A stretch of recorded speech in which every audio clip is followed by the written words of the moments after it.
Прокуратурой Радищевского района установлено, что в рамках реализации регионального проекта создания единого цифрового контура в здравоохранении на основе единой государственной информационной системы здравоохранения ГУС Радищевской районной больницы заключено 6 контрактов на общую сумму 269 489,21 рублей.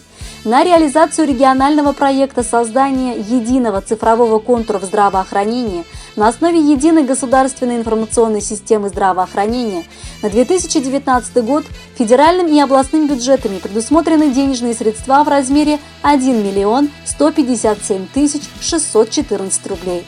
Нарушений в рамках исполнения мероприятий регионального проекта создания единого цифрового контура в здравоохранении на основе единой государственной информационной системы здравоохранения со стороны ГУС Радищевская районная больница не выявлено.